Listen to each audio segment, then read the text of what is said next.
والصلاة والسلام على أشرف الأنبياء والمرسلين وعلى آله وصحبه ومن تبعهم بإحسان إلى يوم الدين. Amma ba'd.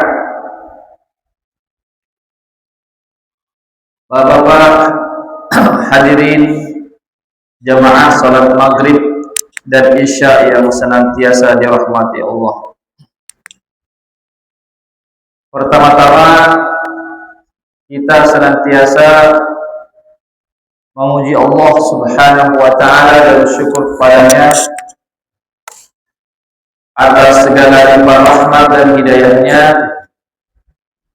sehingga pada malam hari ini kita dapat bertemu kembali untuk melanjutkan ta'lim rutin kita setiap malam Ahad, insyaallah. Salawat dan salam senantiasa tercurahkan kepada junjungan kita Nabi Muhammad sallallahu alaihi wasallam beserta keluarga dan para sahabatnya, para pengikutnya yang tetap setia berpegang teguh kepada sunnah-sunnah beliau dan para sahabatnya hingga hari kiamat kelak. Amin ya rabbal alamin. Bapak hadirin rahmatullah, insyaallah pada malam hari ini kita akan membahas lanjutan dari pembahasan serial dasar-dasar Islam, menjaga akidah, beribadah sesuai fikih, dan berhias dengan akhlak yang mulia. Pada pertemuan sebelumnya kita sudah membahas tentang metode belajar dan memahami akidah, yaitu kita sudah bahas poin pertama dan poin yang kedua. Ya, poin pertama dan poin kedua itu sudah kita bahas, yaitu di halaman 10 dan halaman 11. Sekarang kita masuki pada poin yang ketiga. Poin yang ketiga, silakan dibuka bukunya. Ya, bagi yang belum dapat buku, ya insyaallah tolong disampaikan kepada kami yang belum dapat bukunya. Insyaallah setelah sholat isya saya akan kasihkan. Kita Pak ya, belum dapat ya. Siapa lagi belum dapat buku? Pak Nur ya, Istiqlal 2. Oh cuma 2. Pak Yustam ada, saya cuma 2 ya. Insyaallah nanti Pak, kami upayakan setelah sholat isya mudah-mudahan ada. Ya. Pak Hasan sudah ada ya bukunya. Ya.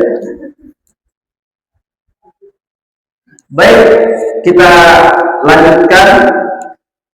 Ya, yang ketiga, jadi cara kita belajar ya atau mengambil dan memahami akidah. Ya, yang ketiga metodenya adalah memahami ayat dan hadis sahih tentang akidah dengan pemahaman yang benar. Ya. Ya, jadi memahami ayat dan hadis sahih tentang akidah itu harus dengan pemahaman yang benar, bukan pemahaman sekedar pemahaman. Iya, bagaimana maksudnya pemahaman yang benar? Yaitu dengan tidak mengubah makna ayat atau hadis dari makna lahirnya, makna zahirnya. Ya, jadi makna ayat itu harus kita maknai secara zahirnya, secara tekstualnya. Ya, apa yang tertulis jangan kita ubah-ubah. Oh, ini kali yang dimaksud. Ya, begitu juga hadis. Jika ada redaksi hadis, maka kita pahami makna yang tertera dari hadis tersebut. Jangan kita ubah-ubah yang ke makna-makna yang lainnya. Ya, ini yang harus kita pahami. Ya, kecuali jika makna lahirnya tidak jelas, makna yang tertera dalam ayat atau hadis itu tidak jelas, maka hendaknya kita merujuk kepada ayat yang lain. Ya, jadi ada ayat yang lain yang menjelaskan. Ya, atau hadis yang lain, atau ada hadis lain yang menjelaskan. Atau pemahaman para sahabat tadi. Ini landasannya. Yang pemahaman para salafus saleh. Siapa itu salafus saleh? Yaitu para sahabat Rasulullah, para tabi'in dan tabi'ut tabi'in. Ya, itulah yang menjadi referensi kita, yang menjadi rujukan kita dalam memahami ayat ataupun hadis Rasulullah Sallallahu Alaihi Wasallam. Ya, jadi kita jangan memahami dengan pemahaman kita. Ya, jangan kita memahami dengan pemahaman kita atau pemahaman orang-orang yang mana mereka tidak merujuk kepada ayat Al-Quran yang lainnya, tidak merujuk kepada hadis yang lainnya, atau tidak merujuk kepada pendapat dan pemahaman para salafus saleh. Ya, kalau kita berbicara tentang salafus saleh, maka ini tiga generasi yang telah mendapatkan rekomendasi dari Nabi sebagai umat yang terbaik. Sebagaimana dalam hadis Rasulullah SAW, khairun nasi qarni, thumma alladhina yalunahum, thumma alladhina yalunahum, thumma alladhina yalunahum. Iya. Apa lagi? Sebaik-baik umatku adalah generasiku, itu para sahabat Rasulullah SAW. Thumma alladhina yalunahum, kemudian generasi setelah sahabat, yaitu para tabi'in atau muridnya para sahabat. Para tabi'in ini adalah orang-orang yang tidak bertemu dengan Nabi, hanya bertemu dengan sahabat. Itu namanya para tabi'in. Ya.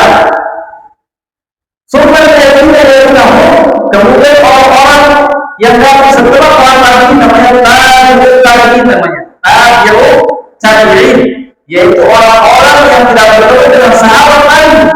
Dia hanya bertemu dengan tabi'in namanya. Jadi tiga generasi ini, ya, Nabi memberikan pernyataan kesaksian bahwasanya mereka adalah sebaik-baik manusia, sebaik-baik generasi yang mana kita mesti mengikuti jalan mereka, kita mesti mencontohi mereka dari berbagai aspek, apalagi dalam masalah akidah, dalam masalah pemahaman, ya, karena mereka adalah orang yang telah Nabi persaksikan sebagai umat yang terbaik. Ini ikhwatul Islam, azakumullah, yang harus kita pahami bersama. Sebenarnya saya sudah memberikan jamaah sekalian contoh-contoh pada pertemuan sebelumnya. Contoh misalnya, ya, hadirin rahimahullah, ya, contoh misalnya di dalam Al-Quran Allah Subhanahu wa Ta'ala, jamaah sekalian, berfirman, ya, yang mana itu harus kita tetapkan berdasarkan lahiriah. Iya, berdasarkan tekstual daripada ayat itu. Jangan kita palingkan dengan pemahaman-pemahaman yang lainnya. Iya. Contohnya Allah Subhanahu wa taala berfirman dalam Al-Qur'an, Ar-Rahmanu 'alal 'arsy istawa. Ar-Rahmanu 'alal 'arsy istawa. Ini banyak Pak kaum muslimin yang apa namanya, yang mencari makna-makna yang lainnya. Ini contoh saja dalam Al-Quran Allah sebutkan apa artinya Ar-Rahmanu 'alal 'arsy istawa.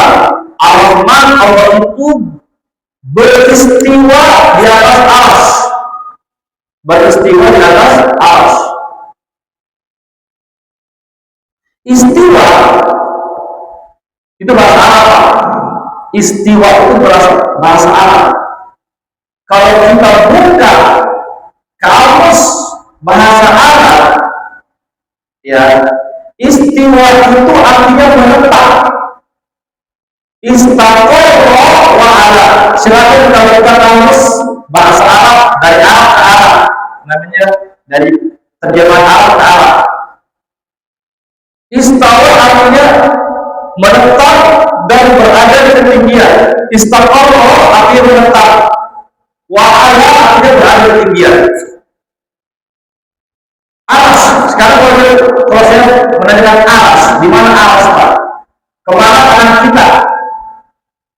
Allah itu menetap dan tinggal di atas aras, di atas ketinggian di atas aras.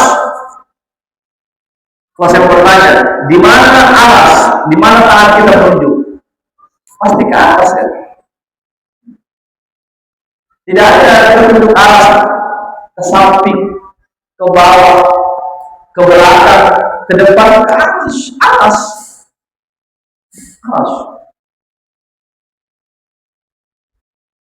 Allah Subhanahu wa taala menetap. Wah, Ustaz. Ini kalau menetap Ustaz berarti sama dengan manusia. Ini kalau kita pakai akal kita Pak, yang terbatas. Sehingga ada yang jamaah sekalian yang mentakwilkan ini ayat, diubah maknanya. Yang dimaksud dengan istawa itu umat Islam sendiri Pak ya. Jamaah sekalian, apa kata mereka? Yang dimaksud dengan istawa, Allah tidak menetap, Allah tidak tinggal. Kalau Allah menetap dan tinggal, apa bedanya dengan manusia? Padahal Allah itu laisa kamitslihi syai' wa huwas samiul basir. Itu dia menyadari Allah itu tidak sama sedikit pun dengan makhluknya. Kalau kita katakan Allah itu menetap, tinggal, kalau gitu apa bedanya dengan manusia? Manusia juga menetap dan tinggal juga di sebuah tempat. Sehingga kita katakan bukan itu maknanya. Nah ini sudah keluar dari hidup kita. Jamaah sekalian, apa kata metode tidak? Jamaah sekalian, yaitu dengan tidak mengubah makna ayat atau hadis dari makna lahirnya. Coba tanya orang Arab, apa itu makna istawa? Pas dia menjawab istawa wa ala, itu makna zahirnya. Jangan diubah dengan makna-makna yang lainnya. Dan ada sebagian kaum muslimin yang mengubah maknanya menjadi istawa menjadi istaula dengan tujuan agar Allah itu tidak sama dengan makhluknya. Tujuannya bagus, tetapi caranya yang salah. Jangan sekali. Ini bukan saya ya. Maaf, saya hanya menukilkan pendapat para ulama.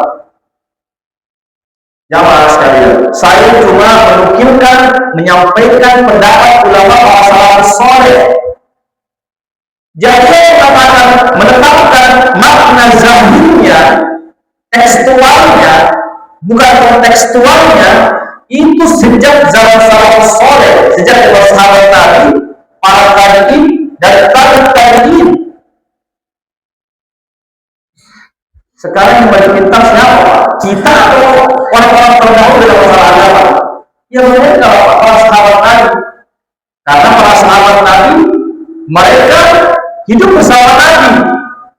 Jamaah sekalian, hidup bersama dengan Nabi. Jamaah sekalian. Begitu juga para tabi'in dan para tabi'in. Hadirin. Nah, sekarang apa itu istaula? Istaula itu artinya dalam bahasa Arab menguasai. Wah, ini sudah pengertiannya jauh berbeda. Satu istawa menetap, yang satu artinya menguasai. Wah, ini kan jauh sekali bedanya. Artinya dikatakan Allah itu menguasai arsy, tetapi kalau tetap Allah itu tidak tinggal di arsy, itu menurut mereka. Allah itu tidak menetap di arsy. Iya. Bahkan yang lebih parah lagi, Allah itu ada di mana-mana. Itu juga parah lagi, Allah itu ada di mana-mana. Siapa yang bilang Pak Allah ada di mana-mana? Silakan cari ayat Allah di mana-mana. Tidak ada. Yang Allah yang ada dalam sekalian, kebersamaan Allah itu bersama makhluknya. Tapi makna kebersamaan Allah jamaah sekalian ini juga saya juga uruskan tentang makna kebersamaan Allah. Kan disebutkan dalam ayat Pak, ketika Nabi dikejar oleh orang-orang musyrik, lalu beliau bersembunyi di gua Sur. Jamaah sekalian selama 3 hari. Ya, ketika itu Al-Bara tak. Ya Rasulullah, saat itu orang-orang musyrik melihat ke bawah, kepalanya dia turun ke bawah, kita akan kelihatan apa yang berlaku. La takhaf ya Al-Baqarah, inna Allaha ma'ana. Disebutkan dalam ayat Allah, sesungguhnya janganlah takut kepada, sesungguhnya Allah bersama dengan kita. Nah ini nih, kata bersama. Bersama di sini bukan berarti zatnya Allah bersama dengan kita. Bukan berarti zatnya Allah ya bersama dengan Rasulullah, tidak. Jamaah sekalian, zatnya Allah itu tetap ada di atas arsy. Jamaah sekalian, tetapi yang dimaksud dengan sesungguhnya Allah bersama kita artinya Allah yang memberikan pertolongan kepada kita, Allah melihat kita, Allah yang memberikan kemenangan kepada kita. Ya, akhirnya Nabi itu tidak dilihat dapat dan lihat. Padahal itu kuatnya sudah di atas kakinya orang-orang musyrik. Jamaah sekalian, sampai begini kelihatan. Iya, itulah makna sesungguhnya Allah bersama dengan kita, bersama dengan kita. Tidak selamanya Allah ada di sampingnya. Jangan diartikan Allah itu berada di sampingnya Nabi bersama Bakar. Allah turun ke Gua Sur, ke Bukit Sur. Jamaah sekalian, ini hadirin yang dimuliakan Allah Subhanahu wa ta'ala. Iya. Soalnya masih banyak lagi contoh jamaah sekalian yang apa namanya, yang menunjukkan bahwa kita harus meletakkan apa yang Allah tetapkan di dalam Al-Quran dan apa yang lain ditetapkan dalam hadis-hadis beliau yang sahih. Jamaah sekalian, tanpa memalingkan maknanya ke makna yang lain. Hadirin rahimakumullah. Ya, jadi sekali lagi, jadi ada yang kaum muslimin yang memalingkan maknanya dari istawa menjadi istaula. Ini tentang istaula tidak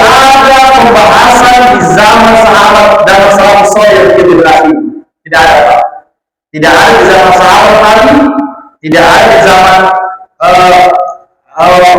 para tabi'in dan juga tabi'in, tidak ada. Semua mengatakan Allah itu istawa, menetap.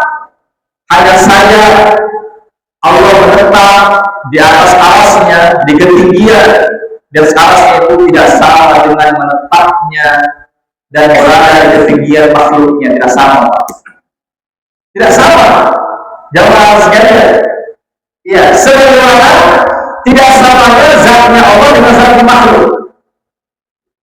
Ketika saya bertanya, Pak, apakah Allah memiliki zat? Memiliki zat. Allah memiliki zat. Jamaah sekalian. Tetapi zatnya Allah tidak sama dengan zat makhluk. Jamaah sekalian. Apa itu kita punya zat, Pak? Ada kulit, ada darah, ada tulang, ada tulang. Itu zat kita. Tapi kalau kita samakan dengan zatnya Allah, Allah itu memiliki tulang, karena tidak ada penjelasan tentang itu. Tetapi kita harus meyakini bahwa zatnya Allah itu memiliki zat. Hadirin, iya, kalau Allah memiliki zat, jadi siapa yang kita sembah? Siapa yang kita sembah? Saya bertanya, Pak, ini kipas angin berputar, Bapak merasakan kan ada angin kan? Ada angin. Saya bertanya, apakah angin itu bukan zat? Zat dia, ada zatnya, cuma yang kelihatan. Jangan bertanya, itu udara, oksigen, jadi oksigen yang kita hirup setiap saat. Itu ada zatnya, Pak, namanya zat udara. Jamaah sekalian. Tapi sekarang jangan kita mengatakan Ustaz, kalau Allah itu zatnya seperti zat angin. Tidak ada dalam Al-Quran mengatakan demikian. Zatnya seperti zat apa namanya, zat cair. Tidak ada penjelasannya. Yang penting kita menetapkan bahwa Allah itu ada zatnya. Jamaah sekalian, karena tidak mungkin, Pak, ada sesuatu di dalam semesta itu yang tidak ada zatnya. Cari tahu, Pak. Apakah ada sesuatu di dalam semesta yang dasarnya roh? Saya bertanya, Pak, kita ini bisa hidup, bangun bisa berjalan, bisa bergerak. Itu karena jasad atau karena roh? Dia kalau kemudian sempurna mamanya, berkekal badannya, sehat, tidak ada cacat, tapi kemudian tidak ada. Maya, dalam sekarang siapa di antara kita yang pernah lihat dulu? Tidak ada, Pak. Tidak ada yang bisa saya tidak pernah lihat dulu. Tapi dulu ada, Pak. Disebut dalam hadis tadi. Dalam hadis yang sahih, ketika orang meninggal dunia, maka datang malaikat maut dan malaikat lainnya. Jamaah sekalian, ya membawa nama, kayak nama, Pak. Jadi tugasnya mereka kalau cuma mencabut nyawa.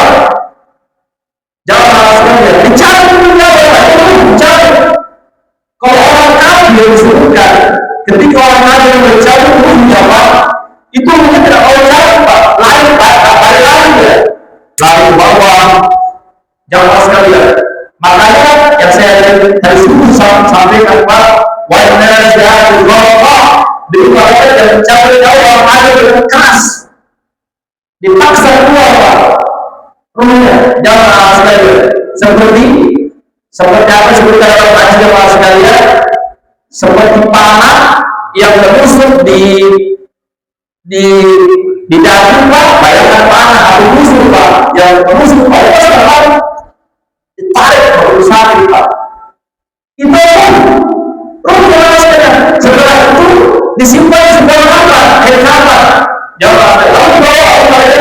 Menghadap kepada Allah Subhanahu wa Ta'ala. Jamaah sekalian. Berarti itu ada kan? Zatnya ada kan? Disimpan di sebuah kamar. Cuma kita tidak tahu bagaimana bentuknya. Jamaah sekalian, ya, ini contoh saja. Jadi rahimahullah, ya, jadi saya ingin menyampaikan tadi, ya, jamaah sekalian, bahwasanya pendapat yang benar pendapat ahli sunnah wal jamaah bahwasanya Allah itu berada di atas aras. Jamaah sekalian, Allah berada di atas aras. Hadir, kalau cuma sekedar menguasai, jamaah sekalian, kalau cuma sekedar menguasai jamaah sekalian, ya maka Allah Subhanahu wa taala menguasai segala-galanya. Jamaah sekalian, banyak ayat Allah sebutkan bahwasanya Allah Subhanahu wa taala yang memiliki segala-galanya. Inna Allaha 'ala kulli syai'in qadir. Allah berkuasa atas segala-galanya. Tetapi ini kata Allah, pendapat Ahlussunnah wal Jamaah, pendapat salafus saleh jamaah sekalian, yang dimaksud berdasarkan daripada teks daripada ayat itu bahwasanya itu adalah bahwasanya Allah itu menetap yang berada di atas ketinggian di atas arsy jamaah sekalian yang dimuliakan Allah Subhanahu wa taala. Jadi itu arsy makhluk yang paling tinggi dan makhluk yang paling besar.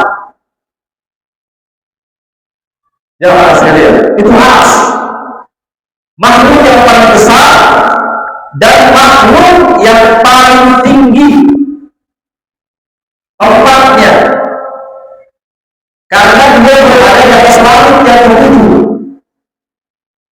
Jamaah sekalian, tapi sekali lagi hadirin, ketika Allah tinggal di aras, bukan dengan Allah duduk pada aras.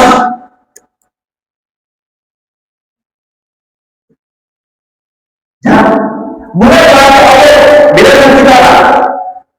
Kita tinggal di rumah, kita duduk pada rumah. Kita tinggal di rumah, kita duduk pada rumah. Iya, kita duduk pada rumah. Di mana kok kita tahu tinggal? Kalau di rumah, tapi kita duduk pada rumah. Ketika Allah tinggal di aras, bukan berarti Allah duduk pada aras. Jangan sekali, kenapa? Karena aras itu makhluk. Justru aras ini yang duduk kepada Allah. Silakan Bapak buka yang lalu dengan ayat. Silakan buka surat Al-Ikhlas. Allah-Samad. Allah-Samad. Qul huwallahu ahad. Allah-Samad. Allah-Samad. Silakan kita buka terjemahan Al-Quran. Allah-Samad artinya semua makhluk duduk kepada Allah. Baik makhluk yang ada di dunia di bumi ini ataupun ada di langit, semuanya duduk kepada Allah Subhanahu wa taala. Berarti Allah kan begini. Ya kan begini kan Pak. Ada orang mengatakan, Ustadz, kalau Allah itu tinggal di aras, berarti Allah butuh kepada aras. Masa Allah butuh kepada makhluknya? Itu kan logikanya. Dia ingin bermelodia. Kita lawan juga dengan logika. Iya. Kita lawan juga dengan logika. Artinya adalah tidak semua, iya, bahwasanya ketika Allah tinggal di aras berarti Allah butuh kepada aras. Karena apa? Karena dalam ayat disebutkan yang lain bahwasanya semua makhluknya itu butuh kepada Allah Subhanahu wa taala. Butuh kepada Allah Subhanahu wa taala. Jamaah sekalian, hadirin bukan Rahman. Jadi ya, apa sebutkan dalam Al-Quran sekalian? Kullu yawmin huwa fi sya'an. Kullu yawmin huwa fi sya'an. Artinya setiap hari Allah jelaskan mengurus makhluknya. Mengurus makhluknya. Sekarang saya mau bertanya, apakah aras itu makhluk? Ya makhluk, Pak. Berarti aras diurus oleh Allah Subhanahu wa taala. Jamaah sekalian, dalam disebutkan Pak, ya, dalam ayat dan juga hadis, pada hari kiamat nanti Pak, Allah membunuh langit Pak, langit dibunuh oleh Allah, langit dibunuh. Jamaah sekalian, berarti jamaah sekalian, Allah Subhanahu wa taala hadirin, berpuasa segala-galanya. Makanya dalam masalah akidah ini, Pak, jangan kita andalkan kita punya otak ini yang sangat lemah. Jamaah sekalian, ini akidah ini, Pak, persoalan yang sangat yang sangat urgen, yang harus kita sami'na wa ata'na. Ya, jadi apa yang disampaikan tidak main-main, Pak. Ini masalah akidah. Jamaah sekalian, masalah akidah. Jamaah sekalian. Iya. Ini pernah terjadi, Pak. Di zamannya Al-Hasan Al-Basri. Siapa itu Al-Hasan Al-Basri? Al-Hasan Al-Basri adalah seorang tabi'in besar. Dia berikutnya para sahabat Nabi. Al-Hasan Al-Basri rahmatullah alaihi. Tiba-tiba ada orang yang datang ke majelis beliau. Dia sedang ceramah dari ta'lim di masjid di Madinah, ya. Ya, berdasarkan di Madinah di negara Syam. Ketika itu dia lagi ceramah. Ya, kemudian ada seorang yang sok pintar. Iya. Wahai saya bertanya, apa yang ada? Dalam Al-Quran Allah berfirman, Ar-Rahmanu 'alal 'arsy istawa. Ar-Rahman itu Allah Rahman yang Maha Pengasih itu istawa di atas arsy. Saya bertanya, bagaimana caranya? Bagaimana caranya Allah tinggal? Kalau betul-betul Allah tinggal berdasarkan tekstual redaksi ayat itu, Allah tinggal karena dia pakai logika. Kalau Allah tinggal, apa bedanya dengan makhluknya? Apa bedanya dengan manusia? Padahal Allah tidak sama. Dia ingin mengubah ini ayat menjadi menguasai, oleh menguasai aras, tetapi tidak tinggal di aras. Karena kata mereka, kalau Allah tinggal di aras, itu seolah-olah Allah dulu kepada aras, Allah dulu kepada aras. Padahal Allah itu Maha Kuasa, kenapa dia dulu kepada aras? Sekali lagi, kita bermain logika, sehingga dia mengatakan yang benar adalah menguasai aras. Kalau menguasai aras berarti Allah salah dong. Kalau gitu kenapa saja dalam Al-Quran Ar-Rahmanu 'alal 'arsy istaula? Kenapa tidak begitu saja bunyi ayatnya? Iya, tetapi kenapa Allah mengatakan Ar-Rahmanu 'alal 'arsy istawa bukan istaula? Jadi yang mengatakan bahwa istaula seolah-olah Allah salah menyampaikan itu ayat. Tidak tepat. Mestinya Ar-Rahman 'alal 'arsy istaula. Bayangkan ya orang sekalian, kalau begini kacau ini Pak, ayat Al-Quran Pak, diobok-obok. Jamaah sekalian, hadirin rahmatullah. Ya, ketika itu jamaah sekalian, apa jawaban dari sang imam Al-Hasan Al-Basri, Pak? Sempat tertunduk kepalanya jamaah sekalian, karena ini pertanyaan yang tidak pantas diucapkan oleh seorang muslim. Karena apa? Karena para sahabat Nabi tidak pernah bertanya, Pak. Silakan kita buka hadis-hadis Nabi.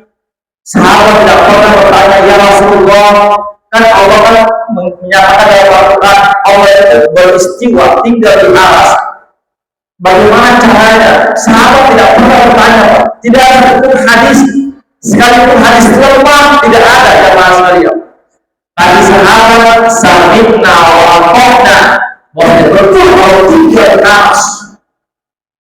Jamaah sekalian, ini kemudian timbul ada orang yang sok pintar, yang banyaknya satu di depan dengan soal syekh atau besar.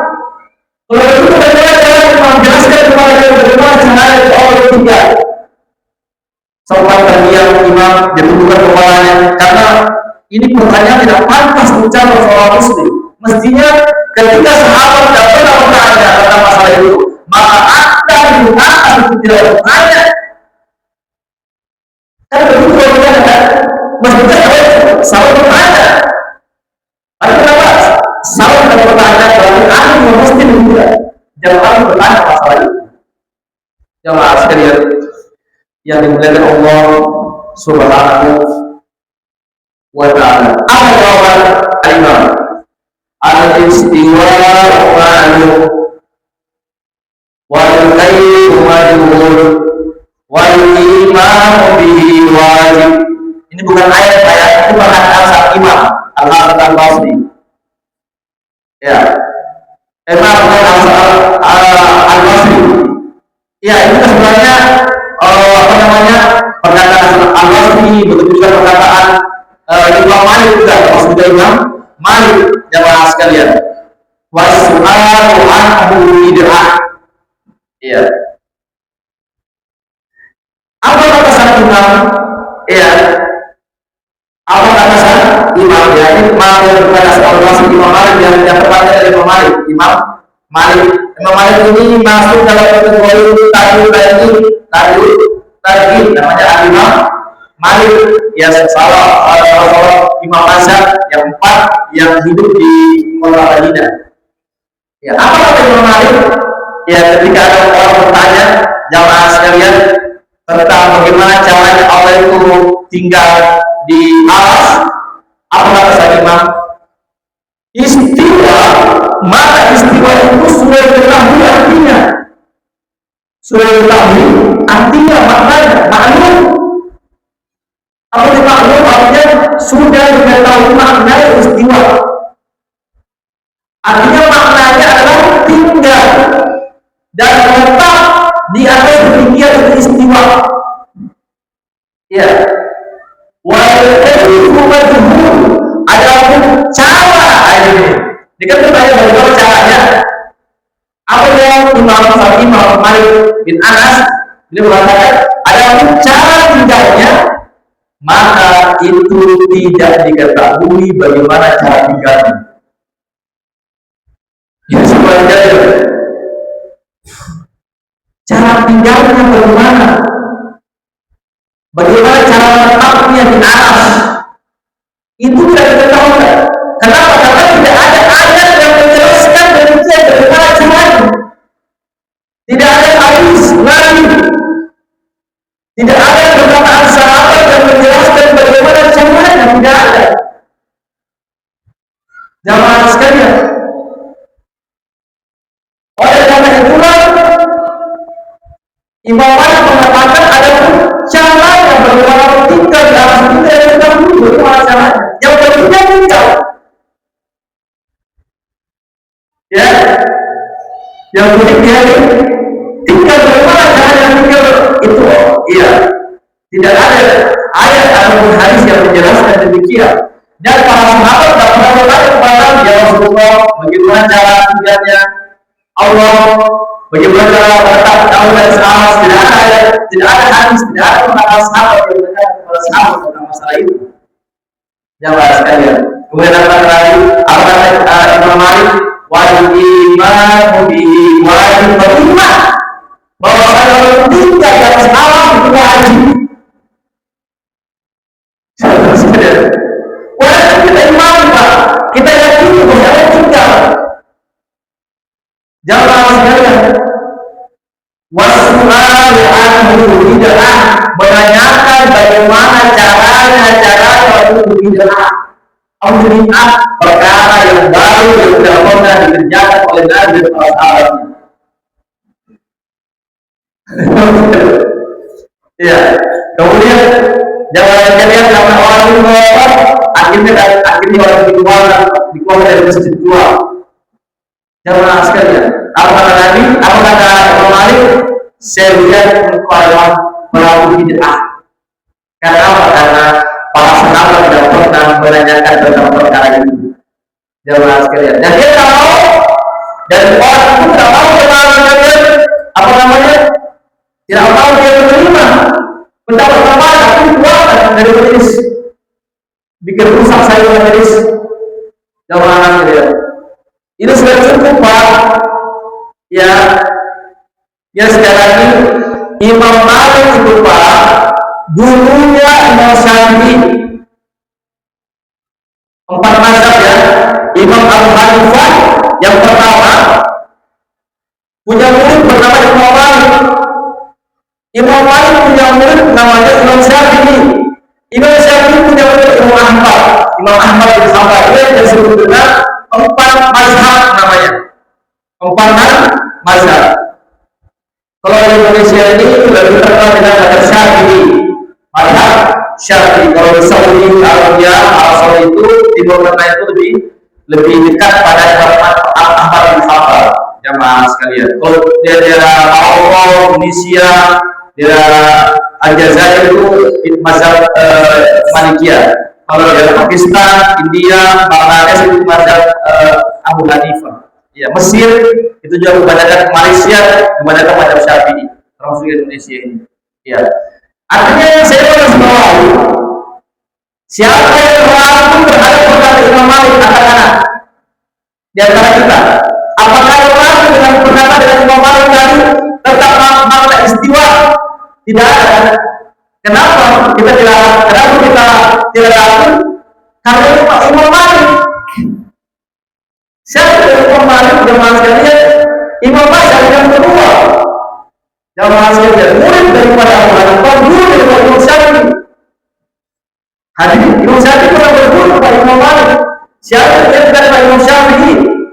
Sebagai besar guru dari Islam kepada Syafi'i, ulama-ulama Indonesia di majelis ulama dari Jakarta, termasuknya dari besar Makassar, itu kebanyakan daripada Syafi'i.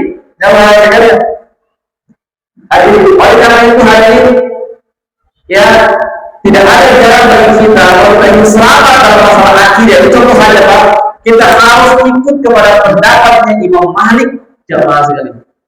Sementara ini bukan kepada Imam Malik, berkata Imam Syafi'i juga, Imam Ahmad juga, Abu Hanifah, pada sepakat. Jamaah sekalian, betapa istiwa itu hadirin. Artinya, jadi mana istiwa bahwa Allah itu menetap di atas ketinggian, di atas alam, jemaah sekalian. Ini menjadi kaidah baku, jemaah sekalian. Maksudnya semua yang berbeda dengan sifat-sifat Allah Subhanahu wa Ta'ala, kan itu istiwa kan sifat apa itu sifat menetap. Allah kan itu yang sifat. Jemaah sekalian. Saya akan, mudah-mudahan ada waktu pas saya akan bawakan buku tentang sifat-sifat Allah Subhanahu wa Ta'ala yang jangan kita ubah-ubah dengan makna yang lainnya. Jamaah sekalian, ya jangan kita ubah-ubah dengan makna yang lainnya. Hadirin, ya nanti ada buku jamaah sekalian bagaimana pendapat yang benar dalam memahami sifat-sifat Allah Subhanahu wa Ta'ala. Hadirin, ini bagian daripada akidah. Ya, jangan kita ini jamaah sekalian. Sudah saja.